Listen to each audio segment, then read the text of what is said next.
Well, good evening, good afternoon, good morning to everyone who's joining us on today's webinar. My name's Cole Phelan from MaiaGrazing, and we're really pleased to have Sam Trethewey,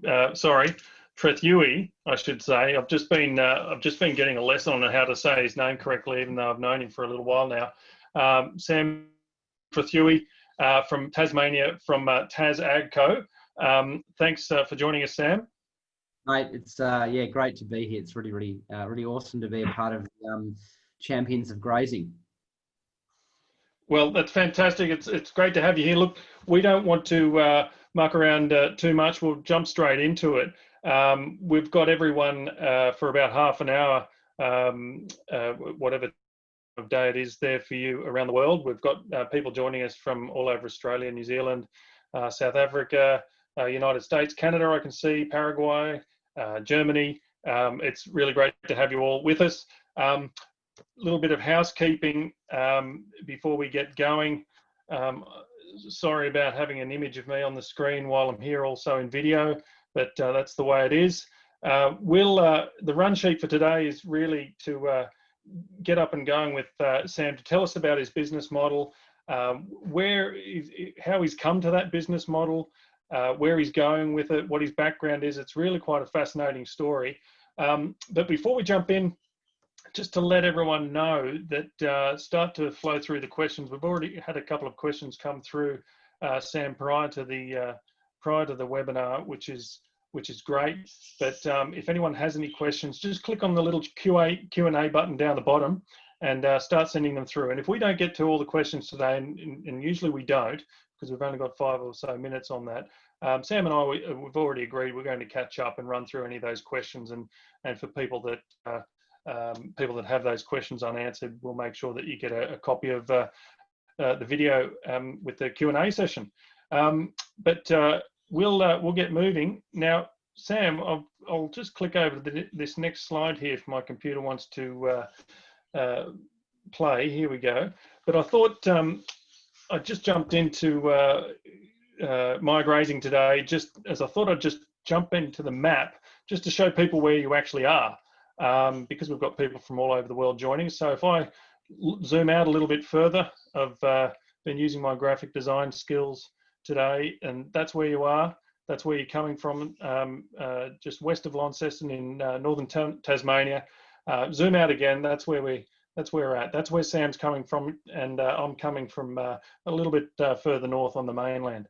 But Sam, what I'd like to do is throw over to you, and I really wanted this slide to sort of prompt a bit of background and history, because you've been where you are with Tasmanian Ag Co now for sort of 12 months, but you've packed a lot in before this. So how the bloody hell did you get to where you are now? And tell us the story. Oh, wow. So grew up in Tasmania within a farming family, but I didn't grow up farming. We were working in and around agribusiness and other things, but we moved off farm when I was about 4. And yeah, look, went to the mainland, left Tassie as a lot of us do to find adventures and all those good things. There's only 500,000 people in Tasmania. So when you grow up here, you kind of want to spread your wings, and then spent 17 years traveling and working all over Australia, mostly in the eastern states. Worked on farms in Queensland, New South Wales, and Victoria. Spent about 2 or 3 years traveling around overseas and worked in America and the UK and Europe, Asia, and places like that. But yeah, I suppose given my parenting, not my parenting, my parents above me, Dad had he was a farmer, strong rural focus, and Mum had a kind of professional services marketing focus. I literally am a bit of a cross between them both, even in our business now.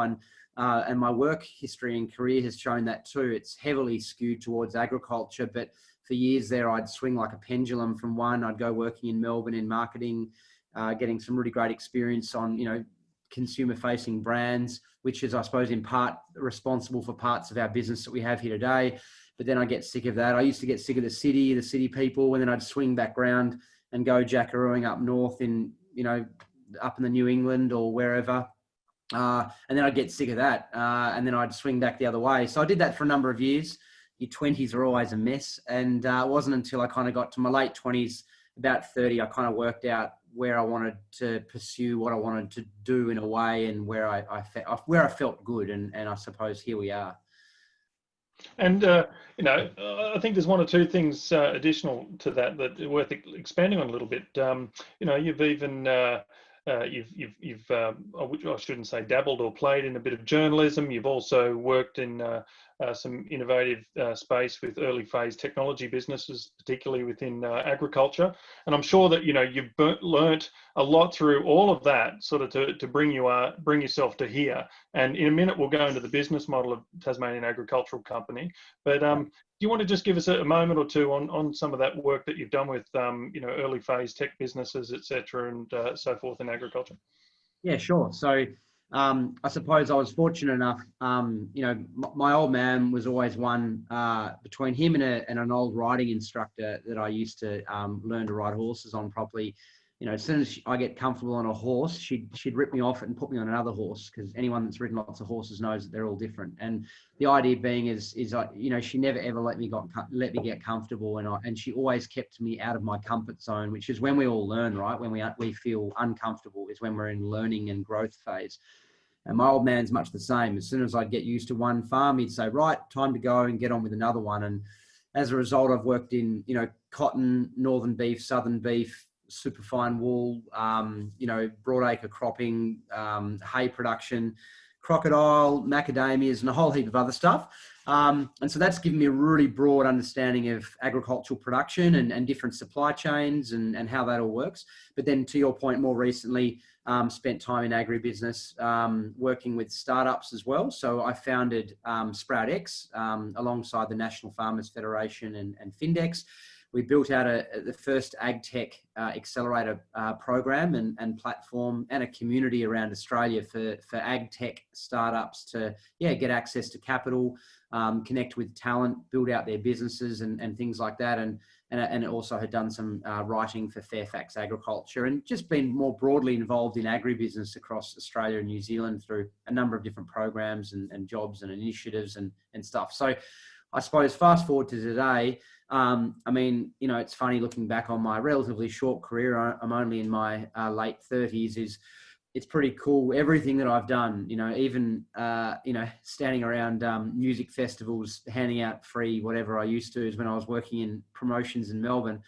It's all accumulated up to a point where it's been incorporated somehow into our business now, and some parts more so than others. So my experience around watching and observing these early stage startup businesses that had no revenue and had no assets, or wanted to keep assets out of their business or off their balance sheet, how they got up and going. And that was a big part of why we started Tas Ag Co. And we can talk about the business model in a second, but it was largely modeled around this idea that you don't need a lot to get started. It kind of, I don't mean to have a rant, but that rhetoric that we hear whinging in Australia, especially, that you need millions of dollars to get into agriculture, and it's hard for young people to get a start. And yeah, it is, but of course there are ways of doing it, and that's what I've set out to achieve. Is I haven't been handed a multi-million-dollar family asset, and we've built this up from the ground up with a bunch of different investors doing a bunch of different innovative things. So that's what I really, so keen to have you talking to everyone today, and because we've got people joining us from all over the world, and I know that a lot of people here in Australia do know you to a certain degree in the ag space and the technology space and the grazing space, but we've got people joining us from all over the world. So I'm really keen to now sort of jump forward to Tas Ag Co. Here we can look at some of these pretty pictures on the screen, and believe it or not, this is the real world of which Sam is living in. It's a bit crazy. It looks absolutely bucolic and beautiful, but there's a huge amount going on here. We've got a very innovative land business, essentially, very innovative livestock model of how we operate in this space. So you're talking about access to capital, access to land, access. So how does this sort of transfer your history to what we're looking at on the screen here now? Yeah. Okay. So let's start with the land piece first, and then we'll get on to the property. The operations piece. So the land piece, fortunately, there was an amazing loan with the state government in Tassie, which is offering a ridiculously low interest rate, and about a tenth of what you'd kind of get from a normal bank. And so we use that, and we were able to raise. And I meant the word raise equity, a small equity component within family, a very small amount, which is owed. It's leverage, so we haven't been given that, and we were able to secure our initial parcel of land, and then we've leased a couple of places around us. And then we've just worked with another investor in Sydney who's bought us the farm on the bottom right. And we're doing quite an innovative model there where we're paying the lease based on the farm's ability to produce feed. So in a bad year, we don't pay as much rent. In a cracking year, we pay more rent. And so it's cool that we've got an investor who's going to wear some environmental risk with us. So our land piece is made up of a little kind of central holding, but then we work with either local landholders, or we've been starting to increasingly get other investors involved to buy farms for us, and we lease it off them. So that's a fairly simple kind of piece there. Then the operational piece, and I know we're mindful of our time, so I'll kind of keep it pretty short. No, it's going great. You're on track. Cool. Okay. So essentially, so if you want to start a beef production or a lamb production business or any animal production business, you generally need a breeding unit, right? So if you look at a farm's balance sheet, next to the farm, the second heaviest thing on that balance sheet is a female breeder. So I don't know what they're worth in Australia at the moment, maybe $1,500 or $2,000 or whatever they are. And essentially, to produce, 100 head of cattle, you need some serious cookies, right? And if you want to do 1,000 head of cattle, you need some really big money. We're talking millions of dollars. And so I suppose looking at these startups, they're really, really good at thinking a bit outside the square. So how can we produce something without owning that asset? And I use the cliche examples of Uber and Airbnb. So you've got the biggest transport company in the world, don't own a car, biggest hotel company or accommodation company in the world, don't own a bed. How could I produce beef without owning a cow? Because for me to go and raise $1.52 million worth of capital just to buy female breeders who walk around eating grass all year and only produce me with one calf, I've got to give up equity in our company to raise just that money plus everything else that we need. So I looked at the dairy industry because they've got breeding units, obviously, because that's what we drink from, but they don't want their calves.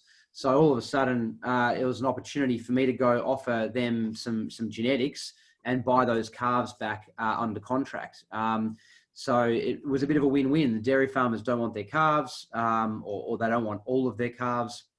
But on the other side, we didn't want cows. So it was this kind of great little relationship. And so we chose a particular line of genetics and a breed, which I can get onto as well, that we felt was the best way to kind of start building out that production model. And essentially we buy those calves back at 100 kilos onto our farm.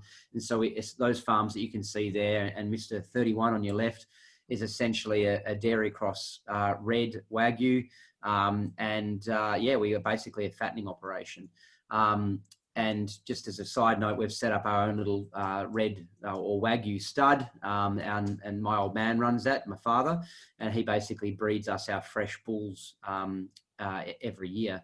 So, I'll quickly touch on the genetics piece because it was quite interesting. So if we actually sit down and say, well, why did we come up with Tas Ag Co? Like, where did the idea come from? There was a number of different things. And one was, what is it that consumers are going to want tomorrow? So not today. We know what the consumer trend is today, but where's it going? The other side of it was what do investors want? So what does our food system need, and what is capital looking for? And then me in the middle here, what do I want, and what do I want to do with my life in my 30s, and how am I going to build my empire, which I'm really kind of committed to doing, as you probably already worked out. So there's this kind of shift, right? So Steph, my wife, who spent 9 years in broadcast television and media, who runs all of our brand and marketing work, we kind of came up with this concept of beyond sustainable, right? So the reality is that people are claiming sustainability now and grass-fed beef and things like that. But what's beyond grass-fed beef? So we know we all like grass. We loved grain-fed beef for a while, but consumers have worked out that in their mind, rightly or wrongly, I don't really care. Their perception is their reality. Grain-fed is animals standing in a little yard getting pumped full of tucker, right? Love it or hate it, consumers don't generally kind of assimilate that with great welfare practices. And I'm not here to be the judge. That's their perception. That's their reality. So they've now shifted on to grass-fed. And of course, we've seen some different kind of claims around the health benefits of grass-fed beef.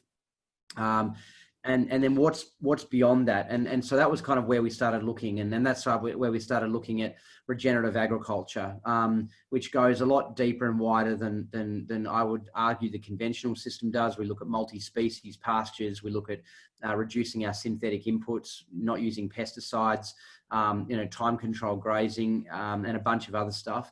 And also running a carbon project. And we've actually been the first farm in Tasmania to register a carbon project that's able to be measured and monitored under the Australian Emissions Reductions Fund. And I'm keen to talk about these a little bit about the how you do it and so forth.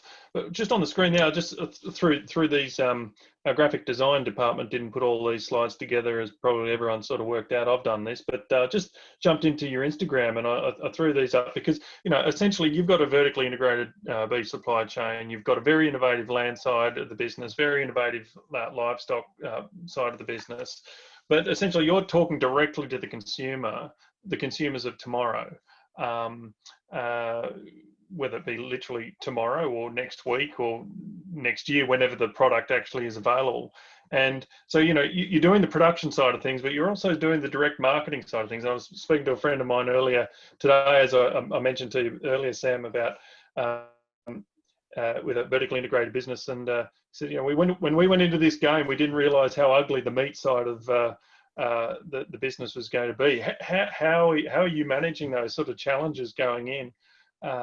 Because you've achieved an enormous amount in 12 months, but man, it's hard work. How are you managing this?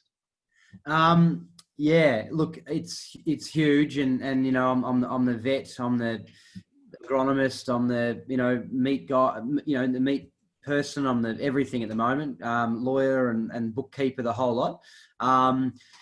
And yeah, to your point, the meat game is another industry. I mean, it is literally another industry. It's a manufacturing industry. And just because you farm the stuff doesn't mean you know how to, anything about the supply chain. And anything you do know is probably enough to be dangerous. So I did know enough to be dangerous, spent a little bit of time around it in our own industry, agriculture.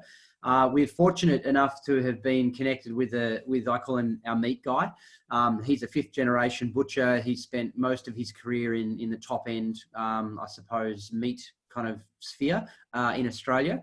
And whilst he's not on the payroll yet, he's been incredibly helpful at us helping start to build out that supply chain and all those things. So for us, given the socials that you can see on your screen, customers isn't the problem. I've already got a long list of people that want our product tomorrow or yesterday, rather, whichever way. It's just getting it to them, and we've got all that locked and loaded. We're working on packaging at the moment, so there's no problems. We're learning and growing and working through it.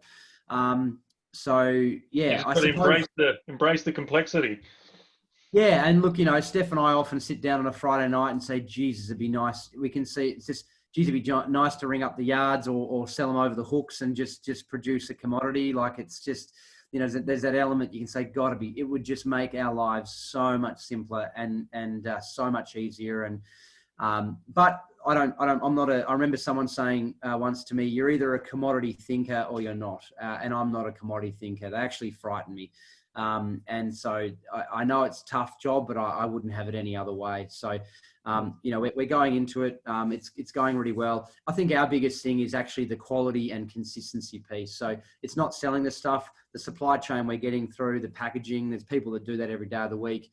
As a farm manager myself, it's getting that product tasting and cutting the same time, and that's going to be our biggest challenge moving forward. And I guess that's the consistency and And I guess a bit of a segue to what we're looking at here, projects, and ultimately you're measuring whatever you can to ensure that you can, I guess, have that incremental gain, whether it be with your soil carbon or whether it be with your, your taste index for the truffle infused sausages that you'll be peddling down Collins Street or whatever it is. But you mentioned earlier about the carbon project, and this is fascinating, very interesting. I mean, you look at the precipitation of Tasmania, the beautiful basalt soils, chocolate brown, red. So, I mean, people would automatically sort of think, I mean, that's got to be just absolutely loaded full of carbon already. You must have such a high baseline. How are you going to start to build that? But from your experience and some of the work that you've done, I mean, remarkably low carbon baselines for what we're looking at, sort of around that 2% mark.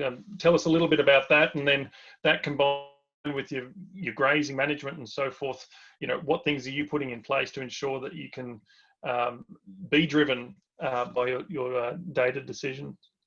Yeah, sure. So firstly, for me, going back to very quickly where we're headed with all of this is we need to remove the regenerative. We need to get the regenerative kind of, I would say, beyond sustainable kind of food production model out of the cottage niche boutique area. We need to get it into large scale. The only reason we're going to do that is by attracting, hundreds of millions of dollars, billions of dollars of capital. And the only way we're going to do that is through building data. So some beautiful people in the space, lots with really cutesy anecdotal evidence, really cool water holding capacity. They've got all the jingo and all that stuff.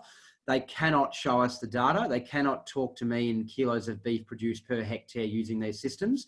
And until we can do that, we're gonna be pushing uphill to try and turn this into the mainstream. So that's kind of where we're headed. We're building data around everything. The carbon project, yeah, really interesting. I mean, Tassie, to be fair, isn't all chocolate basalt soils. There's a good part of it that's sits in 400-500 mil rainfall and it's pretty tough going. But yeah, it's quite low. I mean, look, a lot of these farms around here have been managed with a pretty heavy-handed, I suppose, way around synthetic fert. And when you over apply nitrogen, it burns off carbon. So you grow heaps of grass, but that comes at the cost of bacteria or fungi mostly, and of course therefore carbon. So everyone runs their farms differently, and what works for others doesn't work for some. But for us, carbon projects means measuring, baselining, means multi-species. We're planting up to 25 different species in some paddocks. It means using Maia to be religious around our grazing program. Time controlled grazing. I actually grew up as a time controlled grazer. Dad did his first course when I was about 2. And my MaiaGrazing account's certainly a work in progress. I struggle keeping up with it and a bunch of other stuff, but we are, rotating. We're working through that. And as we grow, we'll get more efficient at managing that program. But yeah, look, it's all a part of our focus on building carbon. If you're building carbon, you're increasing all of the great things about your soil health, nutrition, which increases the plant, which increases the animal, which then in turn increases us. So it's a beautiful story.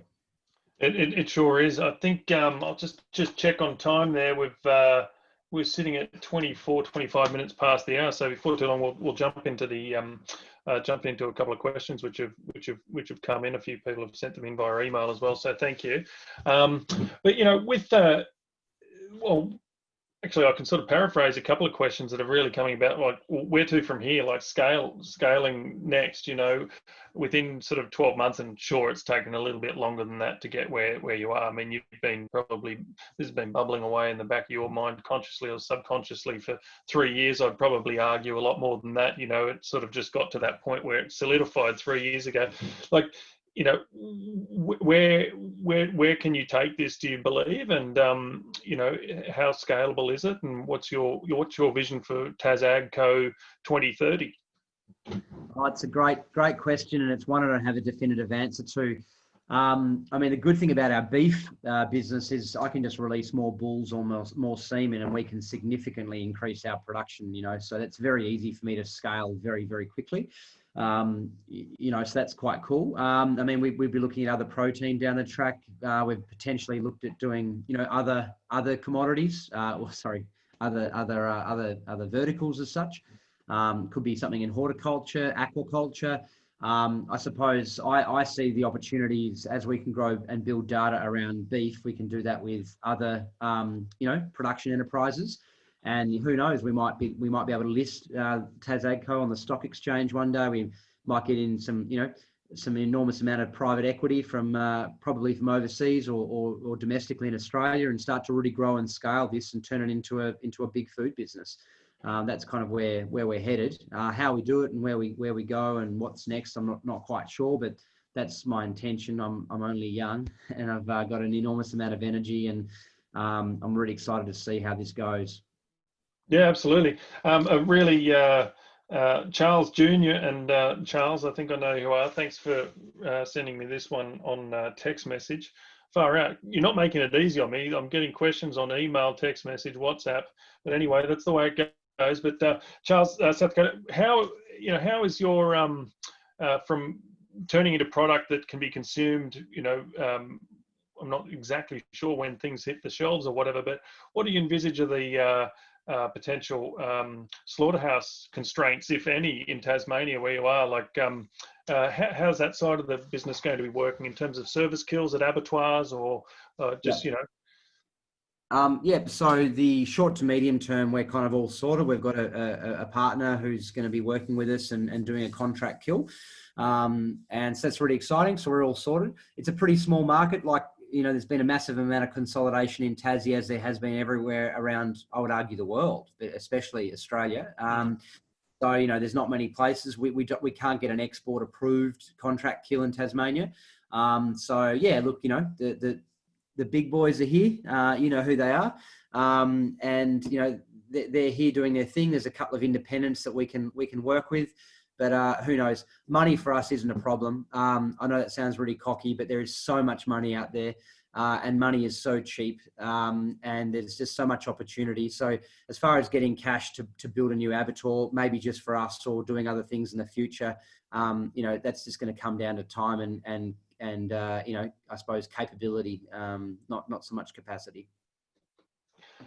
Another good questions come in, a couple on the livestock side of things, but one on the land side of things. How, and I think it might be someone from that's probably looked at a bit of country in Tasmania at certain times, and that was like, how difficult was it to sort of cobble together, roughly 1,000 acres in such a high production sort of area, central North Tasmania? Wasn't overly difficult. I think it actually has been a bit of luck, right? I mean, you don't know how tightly held the area is until you move into it, really, within reason. And it's been quite fortunate that we had one come up the road. There's a few people around here that are, have got some small blocks that they don't want. I mean, we actually lease a big, decent chunk of land off the biggest fruit and vegetable grower in Australia. They've got obviously tracts of land around their berries that they don't use for berries and can't use. And so we're working with them on an expansion, which is going to give us some more country. So that's been quite fortunate. So I'd say it's in part due to our somewhat sophisticated corporatized model, even though it's just Steph, myself, and my old man. We're very corporatized in the way we approach things. Very, everything's under contracts and professional and emails. So you get a big ASX listed, fruit grower, and we can talk their language as far as contracts and agreements and stuff goes. So that's really worked in our favor. But it's also some luck. We've been lucky to buy in an area that it's still quite tightly held. I've got some big, young, ambitious people around me that are also growing and wanting to secure more land, but we're able to, piece together and do what we do. Yeah, absolutely. No, you certainly have. So I've just got one from Billy. He's asking, what's the target weight for your finished animals, and you're confident the genetics Wagyu cross will finish on grass within the time bounds of what you require? 450 kilos. We're aiming for 20 months, 18 to 20 months.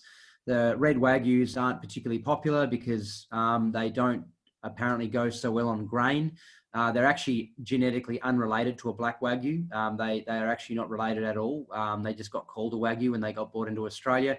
They've got about a 20% higher growth rate than a black Wagyu, and they have been designed actually by the Japanese government in the 1800s to yield quicker, faster, and do better on grass.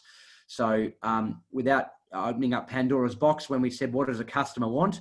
We thought, well, they want Wagyu. Well, there's no grass-fed Wagyu, sustainability credentials, no grain, etc. What's the best animal to get us there? Did a heap of research. The red Wagyu, or Akaushi as it's called in the US, came up. And that's kind of, we worked our way back from the consumer all the way back to our genetics. Last question, just because time is of the essence, and we don't want to go longer and keep people longer than we need to, but we'll line up another session in the next couple of days, Sam, to get to these other questions. But when is it going to be hitting our shelves, and here in Australia, and where? And then there was another question as well, like, are you looking at export, and if so, when? So we'll be in market by November, and at this stage we'll probably be just Tasmania for the first few months, just until we get up and going and get some volumes coming through. We're developing a number of different kind of cool, innovative things in our product range as well, which we've just got to get right. And then we'll be starting to push into, I suppose, some big cities on the mainland. So by early to mid next year, we'll start to see some more product flow through to those mainland cities. And of course, that'll all be on our social media. Everyone will know where we've got what at what time. And export, absolutely, massive opportunity. No abattoir, I suppose, opportunity at present, although we can work on that and look at that down the track. But I suppose we've got to get our quality, our consistency, and our model absolutely humming before we start kind of, I suppose, tackling those export markets. I can think of more businesses that have died trying to get their marketing overseas than those that have succeeded. So we'll be taking that very carefully. But there's plenty of consumers here in Australia for our product. Very good. Look, I've got more questions coming in. Look, I won't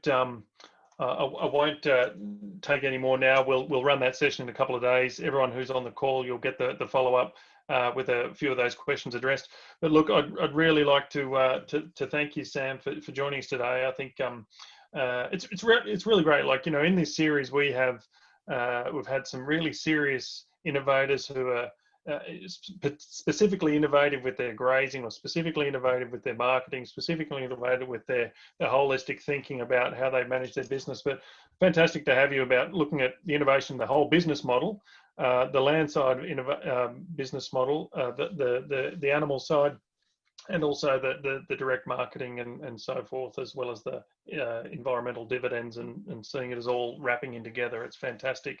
So for everyone on the webinar, post the webinar, you'll get some information about a bit of a survey. Feel free to click on the webinar replay, or share it, or what have you. And please join us in the next couple of weeks. We're having Jim Garish join us from the States again, which is fantastic. We split the most recent webinar into two, and that was really about taking advantage of decisions that you can make now to essentially extend the grazing season through winter. As you know, you're probably well and truly aware that your summer's over, guys. We had a whole bunch of customers, and a few people sent me some images of about 6 inches of snow on the backs of their cattle only a few weeks ago, and only a couple of days ago, and that summer pulled up pretty quick. So it'll be great to have all of you guys join us down the track and register for that. So if you need to get in touch with us, please do. Want to connect with Sam? Social is always a good way to be in touch. So thanks to everyone, and if anyone's interested in learning more about MaiaGrazing, follow your nose. And Sam, it's an absolute pleasure to have you as one of our customers, and long may so it be. Thanks everyone, and good evening. Bye.